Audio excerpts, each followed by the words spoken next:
হাসিনা ওয়াজেদ প্রধানমন্ত্রী হিসেবেই ঢাকাতে শাহজালাল এয়ারপোর্টে নামবেন। খেল খতম বিন্দু মাসি, অভিনন্দন শুভেন্দু অধিকারী। এবার বাংলাদেশের কাউন্টডাউন শুরু। শুভেন্দু অধিকারীকে বাংলাদেশের সকল আওয়ামী লীগের পক্ষ থেকে জানাচ্ছি অনেক অভিনন্দন। এমনই সব স্লোগান দিয়ে উচ্ছ্বাস প্রকাশ করছে কার্যক্রম নিষিদ্ধ আওয়ামী লীগ সমর্থকরা।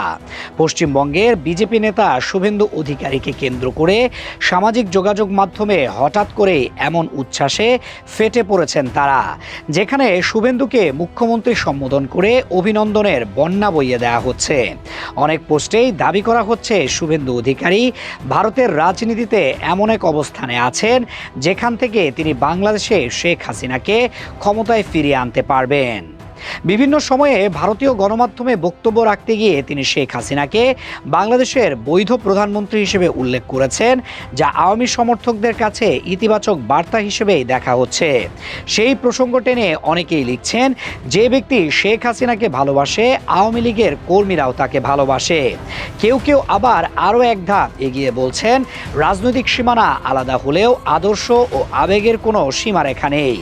এদিকে কিছু পোস্টে সরাসরি রাজনৈতিক বার্তাও দেওয়া হচ্ছে, যেখানে শেখ হাসিনার সম্ভাব্য প্রত্যাবর্তনের প্রসঙ্গ টেনে ভবিষ্যৎ রাজনীতির ইঙ্গিত করা হচ্ছে।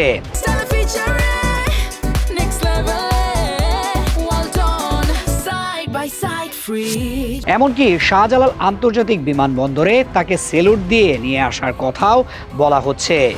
এতে বোঝা যাচ্ছে শুধু শুভেন্দুকে অভিনন্দন জানানো নয়, বরং এর মাধ্যমে একটি বৃহত্তর রাজনৈতিক প্রত্যাশা ও বার্তা ছড়িয়ে দেওয়ার চেষ্টা চলছে।